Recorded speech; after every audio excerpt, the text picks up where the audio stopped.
ሰላም ጤና ይስጥልን አድማጭ ተመልካቾቻችን፣ ሚያዝያ 1 2017 ዓ.ም ዕለታዊ ዘገባዎችን ይዤ መጥቻለሁ። ዘገባዎችን ወደ እናንተ እያደረስኩ አብራችሁን ቆየው በለጠ ካሳ ነኝ። እናንተም አብራችሁን እንድትቆዩ በአክብሮት ጋብዛለሁ። አብራችሁን ከቆያችሁ ከተለያዩ አካባቢዎች ያሉ ዝርዝር መረጃዎችን በቅደም ተከተል ወደ እናንተ የማደርስ ይሆናል። በተለይ የግንባር መረጃዎችን እንግዲህ ወታደራዊ አዛዡን ገድሎ ወደ ፋኖ የተቀላቀለውን ወታደር ጀብዱ ጨምሮ በተለያዩ ከተሞች እንደዚሁ ሌሊቱን ከፍተኛ ተኩስ ነበር። የግንባር መረጃዎች በዝርዝር ይዣለሁ። እየተከታተላችሁ አብራችሁ እንድትቆዩ ነው በአክብሮት የምጋብዛችሁ። የምክክር ኮሚሽኑ ተጽዕኖ ፈጣሪ ሰዎችን በሚል በባህር ዳር ሰብስቦ ይገኛል። ከተሳታፊዎች ልየታ ባሻገር ከዚህ ጋር በተያያዘ ዛሬ በመክፈቻው ላይ የተነሱ ጉዳዮችን በተመለከተ ልዩ መረጃዎች ደርሰውኛል። እሱንም ወደ እናንተ የማደርስ ይሆናል። ብልጽግና እንደዚሁ የብልጽግና የሚዲያ ሰራዊት ግንባታ ጀምሯል። ወደ ተለያዩ አካባቢዎችም እንደዚሁ የሚወስዱን የግንባር መረጃዎች አሉ። እነዚህ እንድትከታተሉ ነው በአክብሮት የምጋብዛችሁ። ቋራ፣ ጃዊ፣ ሰከላ፣ ፍኖተ ሰላም፣ ደብረ ማርቆስ፣ አዲስ አበባ እንደዚሁም አዲስ የታጣቂዎች ስምሪትን በተመለከተ በአዲስ አበባ የተሰማው መረጃ ምንድን ነው? እሱንም የማደርሳችሁ ይሆናል። እየተከታተላችሁ አብራችሁን ቆዩ። እንደተለመደው ከተለያዩ አካባቢዎች በርካቶቻችሁ አስተያየት፣ ሀሳብ፣ ጥቆማዎችን ልካችሁልኛል። በእጅጉ ነው የማመሰግነው። እንግዲህ ከላካችሁልኝ ሀሳብና ጥቆማዎች መካከል በአዲስ አበባ ሆቴሎች ትራፊ ምግቦችን ለተቸገሩ ሰዎች እንዳይሰጡ ተከልክለዋል የሚል ጥቆማ አድርሳቸዋል። በአዲስ አበባ የሚገኙ ሆቴሎችና ሬስቶራንቶች በትርፍራፊ የሆቴል ምግብ እንደ ወትሮ ለጎዳና ተዳዳሪዎች፣ ለኔቢጤ እንዲሁም ደግሞ መንገድ ላይ ለሚኖሩ ወገኖች ይሰጡ ነበር። ይህንን እንዳያደርጉ እና አዳነች አቤቤ ከልክለዋል የሚል ጥቆማ አድርሳቸዋል። በእጅጉ የሚያሳዝን ነው። እንግዲህ ዜጎች አሁን ምግብ እንኳ ለማግኘት ተቸግረዋል። ኑሮ ከባድ ነው። ከሆቴል እንኳ የሚገኝ ትርፍራፊ እንዳያገኙ በመንግስት ሲከለከል ይሄ አሳዛኝ ነው የሚሆነው። ከአሁን በፊት እንግዲህ ብዙ የመንግስት ሰራተኞች ጭምር ከዚህ ሆቴሎች ምግብ ትርፍራፊ ምግቦችን እየወሰዱ ቤተሰቦቻቸው እንደሚያሳድሩ ቤተክርስቲያን አካባቢም ትርፍራፊ ምግቦችን እየሰበሰቡ እንደዚሁ ቤተሰቦቻቸውን እየአኖሩ እንደሆነ ተገልጿል። አሳዛኝ መረጃዎች ነበሩ። አሁን ተከልክሏል ነው የተባለው። ሌላው ከባህር ዳር የደረሰኝ የዘገባ ማስተካከያ፣ ትናንትና ዘገባህን ሰምቼዋለሁ።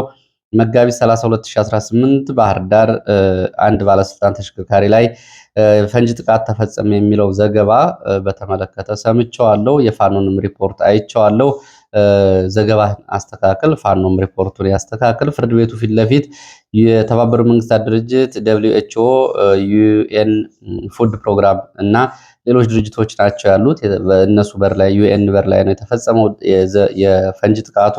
ስለዚህ ጉዳት የደረሰውም በዩኤን መኪና ላይ ነው። ስለዚህ አንተ እንደዛ ብለህ ዘግበሃል፣ ስለዚህ አስተካክል የሚል ወቀሳ ነው የመጣው። ምናልባት ከመረጃ ምንጮቹ በድጋሚ መረጃውን ለማረጋገጥ እሞክራለሁ። ሌላው ባህር ዳር የምክክር ኮሚሽኑን እና የከተማውን ድባብ በተመለከተም እንደዚሁ ሌላ አድማጭ ተመልካች ከተማው አካባቢ ያለው ሁኔታ በተመለከተ የሚከተለውን ትዝብት አድርሰዋል። እንግዲህ ከተማው ከ12 ሰዓት ተኩል ጀምሮ ጸጥ እንደሚል፣ ፓትሮል ከጊዮርጊስ ወደ ዲፖ አልፎ አልፎ ይመላለሳል። ሰውም ብዙም እርስ በርስ የማውራት ፍላጎት የለውም። ታክሲዎች ላይ ሁሉ ይህን ታዝቤያለሁ። ፍንዳታ እንደሚኖር ብዙ ሰዎች ስጋት አላቸው ይወራል። እንግዲህ ናዝሬት የምክክር ኮሚሽኑ ስብሰባ ሲያደርግ እኔም ናዝሬት ነበርኩኝ። አሁን ሁለቱን ከተሞች ድባብ ሳነጻጽረው ባህር ዳር ያለው ሁኔታ እጅጉን የተዳከመ ነው ድባቡ። በተለይ በናዝሬት ምክክር ኮሚሽኑ ስብሰባ ያደርግበት በነበረበት ጊዜ የኢትዮጵያ ሰንደቅ ዓላማ፣ የገዳ መለያ ምልክቶች፣ የምክክር ኮሚሽኑ ባነር እና ሌሎች እንደዚሁ ፕሮግራሙን የሚያመላክቱ ጽሁፎች በብዛት ተሰቅለው ነበር። በባህር ዳር አልተመለከትኩም።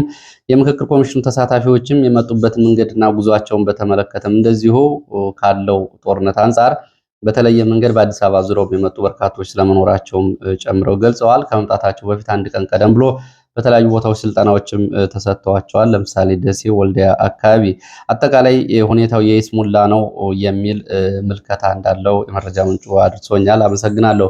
ሌላው አቤቱታና ጥቆማ ከሰሜን ወሎ ራያ ቆቦ ከተማ ዙሪያ በማህበራት የተገነቡ ቤቶች የመብራት ኃይል ማስተላለፊያ እና የመብራት ቆጣሪን በተመለከተ ከፍተኛ ቅሬታ አለ። ከአሁን በፊት ከ7 ዓመት በፊት ገንዘብ ከፍለን ነበረ። በወቅቱ ዘገየ። ከዛ በኋላ አሁን በተከፈለው ገንዘብ ተስተናገዱ ብንባልም የመብራት ኃይል ሰራተኞች ከፍተኛ ገንዘብ እየጠየቁና እየመዘበሩ ነው። የሚመለከተው አካል ደርስልን፣ ድምፅ አሰማልን የሚል ነው። ከምክክር ኮሚሽኑ ጋር የተገናኙ መረጃዎችን ላስከትልና ወደ ሌሎች መረጃዎች ሄዳለሁ።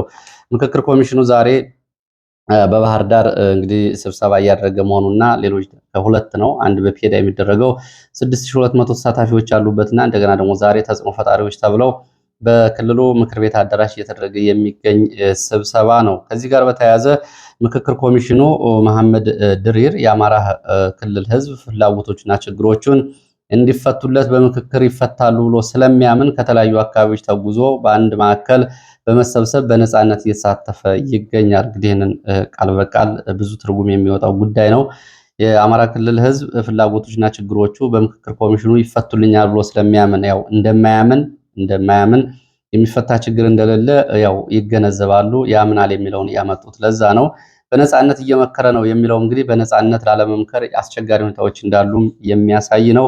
ጉዳዩ እንግዲህ ለፕሮፓጋንዳ እና ለፍጆታ እየዋለ ስለመሆኑ እነዚህ ንግግሮች ያሳያሉ። ኮሚሽነር መሐመድ ድሪል ናቸው ይህንን እየተናገሩት።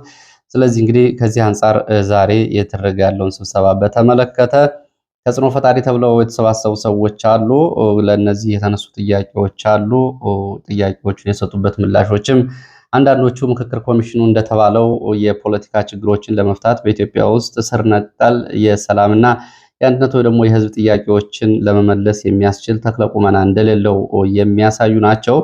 ምክክር ኮሚሽኑ የሚከተሉ ጥያቄዎች ተነስተውለታል። ዛሬ ረፋድ ባህር ዳር በክልሉ ምክር ቤት አዳራሽ እየተደረገ ባለው ስብሰባ ገለልተኛ መሆናችሁ በምን ይታወቃል የሚል ነው የመጀመሪያው የተነሳለት ጥያቄ። ሁለተኛው የትጥቅ ትግል እያደረጉ ያሉ አካላት ተሳትፎ እንዴት ይታያል? የትጥቅ ትግል እያደረጉ ያሉ አካላትን በምን መንገድ ልታሳትፉ አስባችኋል? የሚል ጥያቄ። ሶስተኛ ከክልሉ ውጭ የሚኖረውን አማራ እንዴት እያሳተፋችሁት ነው? የሚል ጥያቄ።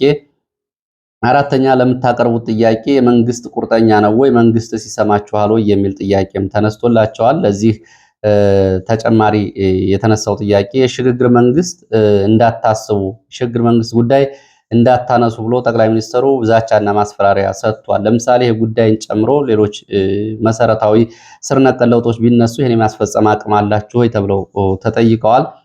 ሌላው ተጽዕኖ ፈጣሪ የሚባሉት ብዙዎቹ የሉም። ብዙዎቹ በትጥቅ ትግል፣ ብዙዎቹ በስደት፣ ብዙዎቹ በእስር ቤት፣ ብዙዎቹ ደግሞ በአገሪቱ ፖለቲካ ተገፍተው ዳር ቆመዋል። ስለዚህ ማንን ነው ተጽዕኖ ፈጣሪ ብላችሁ እየሰበሰባችሁት? ይሄስ ምርጫችሁ ትክክል ነው ወይ የሚል ነው። ሌላው ደግሞ ምርጫን በተመለከተ የተሳታፊዎችን ልየታና ምርጫ በተመለከተ እንዴት ነው እየመለመላችኋቸው ተብሎ ጠይቀው ይህንንም የመለሱበት መንገድ አለ። በርካታ ጥያቄዎች ተነስተውላቸዋል። እንግዲህ ከምላሾቹ መካከል ምክክር ኮሚሽን ለማድረግ የታሰሩ ይፈቱ፣ ተኩስ ይቁም ብለን ጠይቀናል የሚል ምላሽ ሰጥተዋል። የታሰሩ ይፈቱ፣ እንዲሁም ደግሞ ተኩስ ይቁም ብለን ጠይቀናል፣ ይህንን ከመጠየቅ ያለፈ ያደረግነው ነገር የለም ብለዋል። እንግዲህ አረጋ ከበደ ጥያቄ ቀርቦለታል፣ አልመለሰም። አብይ አህመድም ያውቀዋል። ሌላው ህዝቡ ይቅረብልኝ ያለውን ማንኛውንም ጥያቄ እናቀርባለን። ማንኛውንም ጥያቄ ለጠቅላይ ሚኒስትሩ ጭምር እናቀርባለን። የምናቀርበው ሀሳብ ቢተገበር ራሱን መንግስትን ስለሚጠቅመው ይተገብረዋል ብለን እናስባለን ነው የሚሉት። እንግዲህ ያው ይሄ መንግስትን የሚጠቅም አካሄድ ስለመሆኑም ይሄ ማሳያ ነው። ምርጫና ተሳታፊን በተመለከተ የህዝብ ተወካዮች የሚባሉ በየአካባቢው እንግዲህ የብልጽግና አስተዳዳሪዎች ጭምር ናቸው ምርጫውን እያደረጉት ብለዋል። እንግዲህ ስብሰባው እየተደረገ የሚገኘው በምክር ቤት አዳራሽ ነው። ዶክተር ዮናስ አዳይ እና ኮሚሽነር መላኩ ናቸው እየሰበሰቡ የሚገኙት። እንግዲህ ምክክር ኮሚሽኑን በተመለከተ በርካታ ጥያቄዎች ይነሳሉ። ገለልተኝነቱን፣ አሳታፊነቱን፣ አካታችነቱንና እንዲሁም ደግሞ የህዝብ ጥያቄዎችን የመመለስ እንዲሁም ደግሞ ያለውን አጠቃላይ ሁኔታ በተመለከተ ብዙ ጥያቄዎች ሲነሱ ቆይተዋል።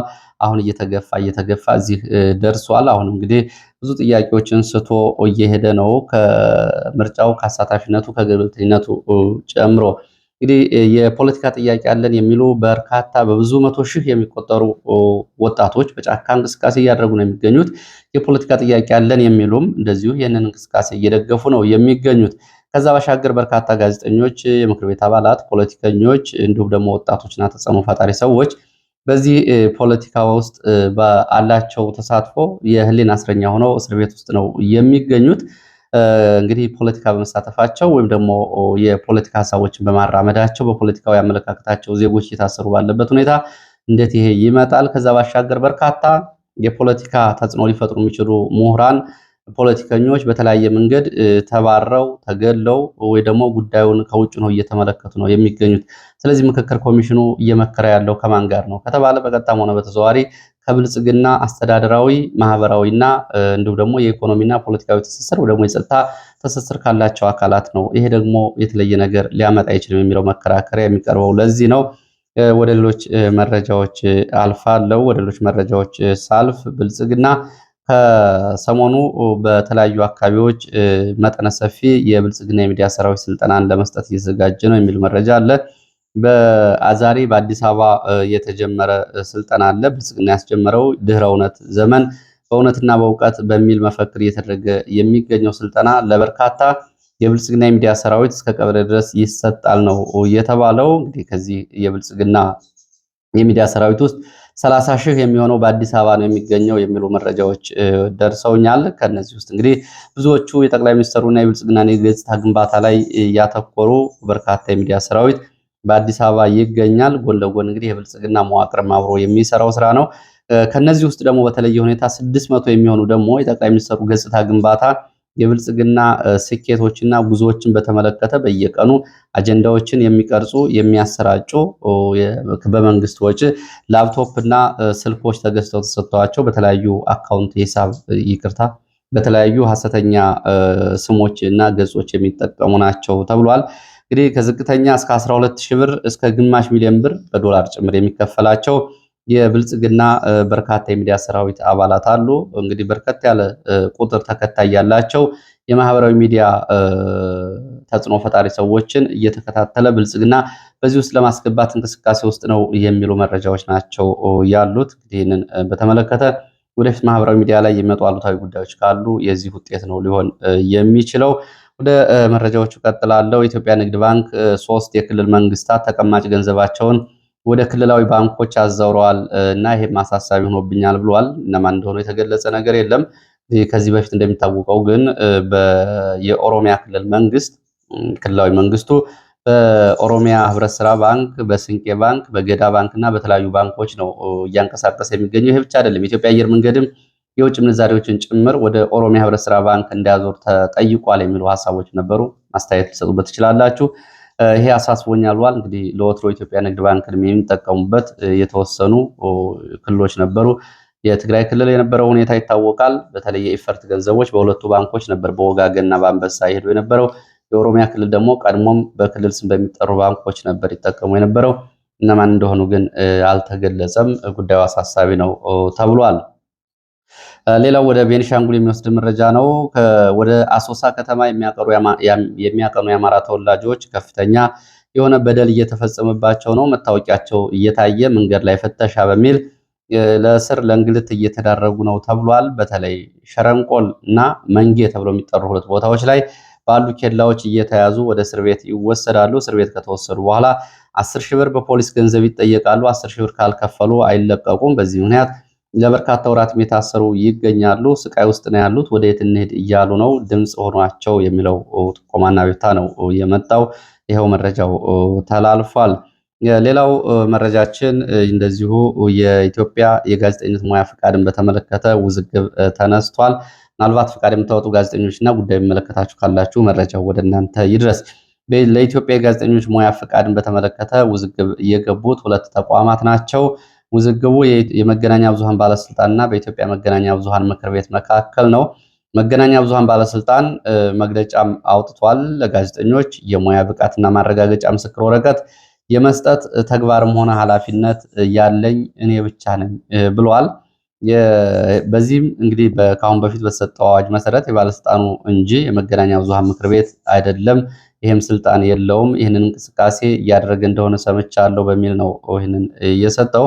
አዋጅ ቁጥር 1338/2013 በተሰጠው ስልጣን መሰረት ምዝገባና ፍቃድ የመገናኛ ብዙሃን ባለስልጣን ነው፣ የመገናኛ ብዙሃን ምክር ቤት አይደለም። በአዋጅም የተሰጠው ስልጣንና ኃላፊነት የለም ብሏል። ምናልባት በዚህ በኩል የጋዜጠኝነት ስራ ለመስራት የምትንቀሳቀሱ ጋዜጠኞች ካላችሁ መረጃው ይሄ ነው።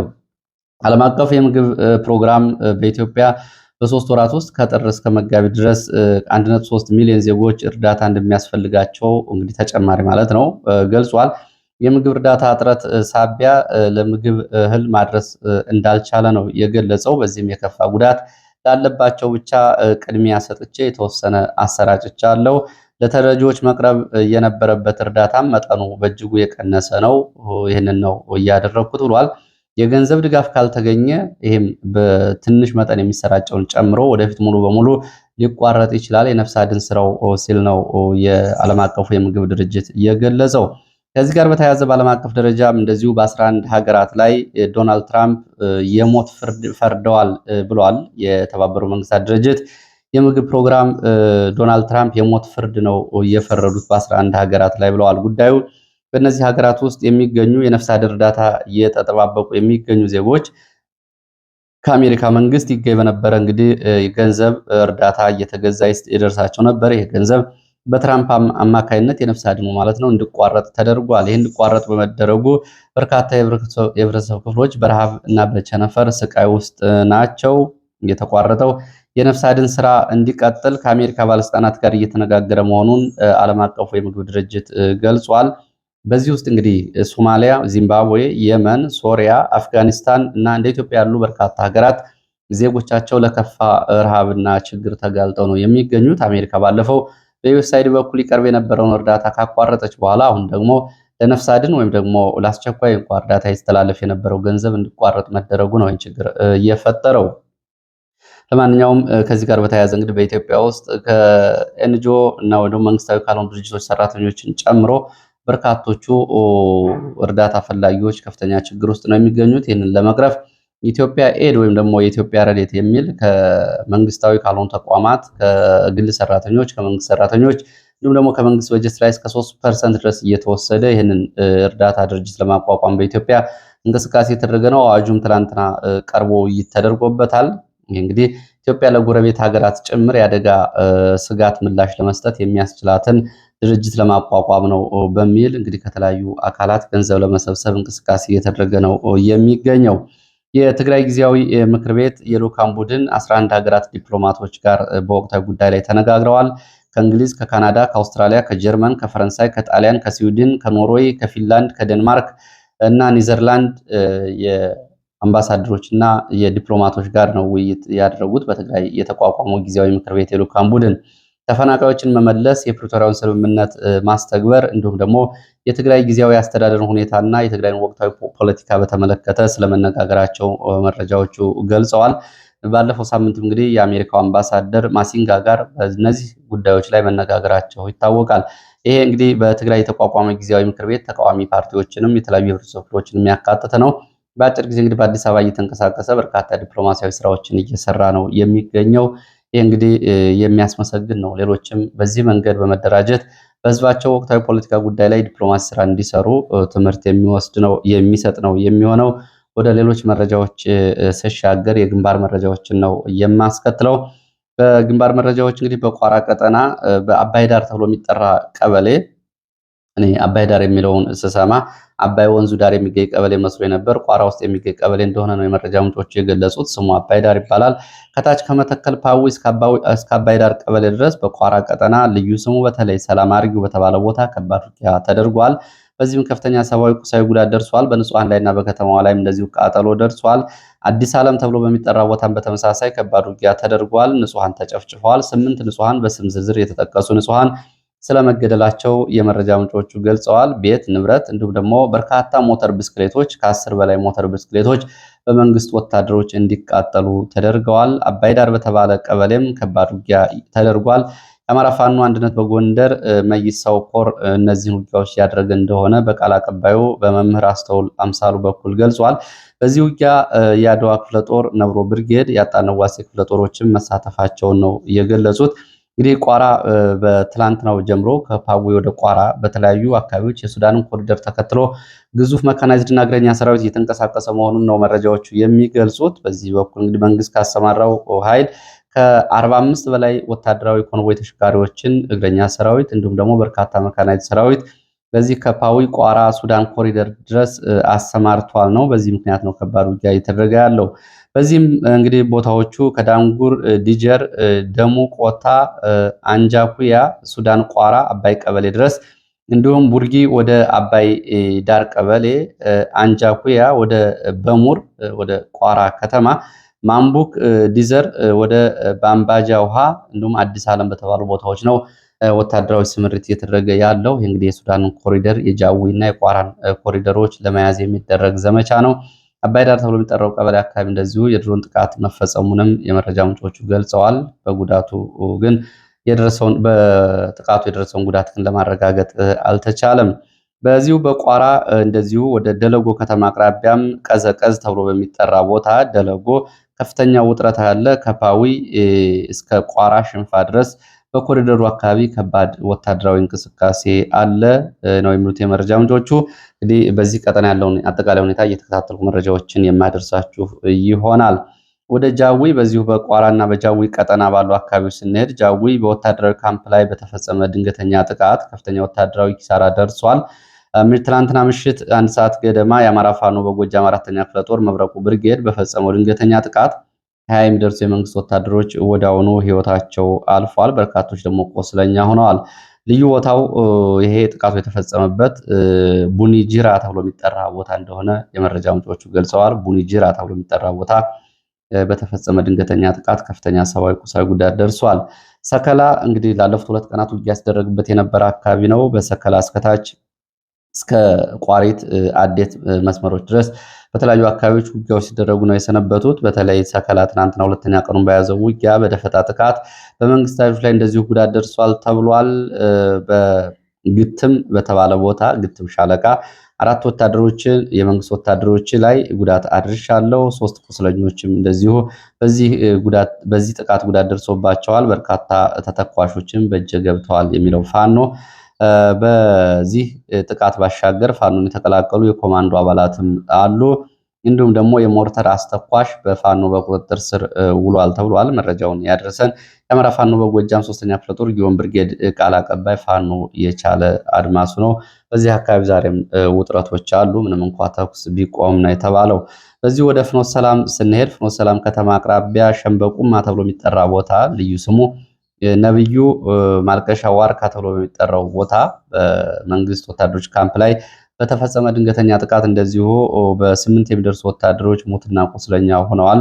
ይህንንም በተመለከተ እንግዲህ አረንዛው ዳሞት በአካባቢ የሚንቀሳቀሰው ብርጌድ እንደፈጸመው ነው መረጃ ምንጮቹ የሚያሳዩት።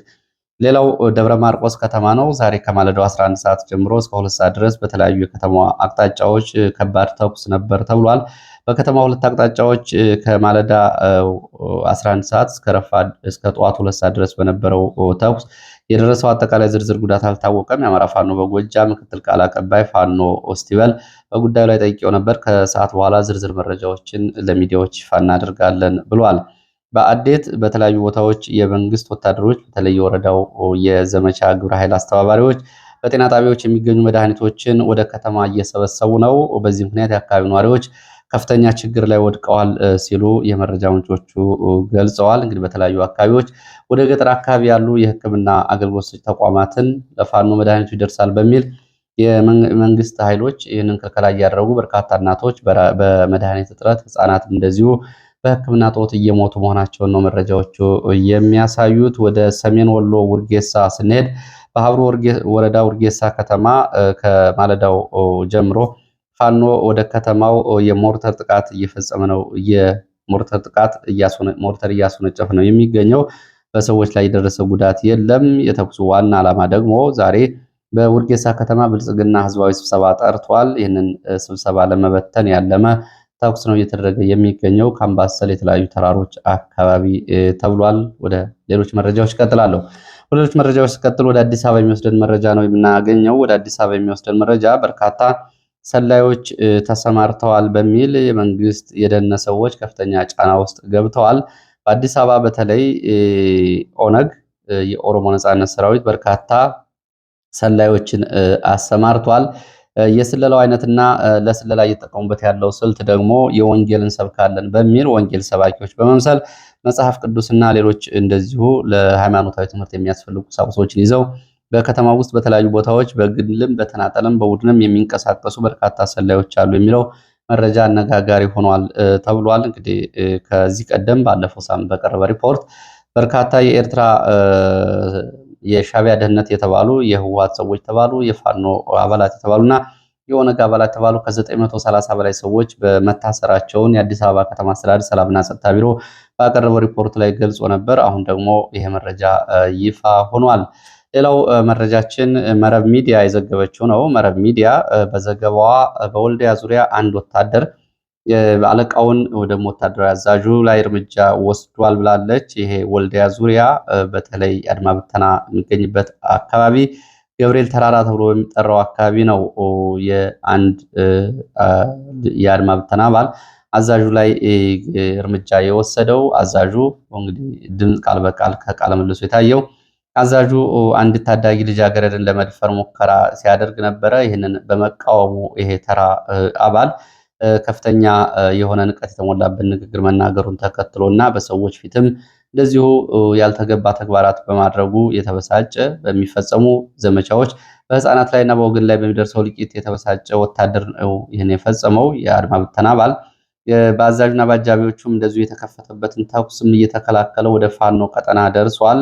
ፋኖም እንደዚሁ ደማቅ አቀባበል አድርጎለታል ነው የሚለው መረብ ሚዲያ። የአድማ ብተና አባሉ ለመረብ ሚዲያ በሰጠው ቃለ ምልልስ እየው ጥላሁን የሚባል እንግዲህ ከአርማጭሆ አካባቢ እየመጣ እንደሆነና በአለቃው ላይ እርምጃ ወስዶ እንደተቀላቀለ ነው የሚገልጸው። እንግዲህ በተለያዩ አካባቢዎች በደሎችን በመቃወም እንደዚሁ በአለቆቻቸው ላይ እርምጃ የሚወስዱ ወታደሮች በርካቶች ናቸው። ባለፈውም በምዕራብ ጎንደር ቋራ ወረዳ ሽንፋ ከተማ ላይ በወታደራዊ ስብሰባ አዳራሽ ውስጥ እንደዚህ ተከታታይ የቦምብ ጥቃቶች ተፈጽመዋል።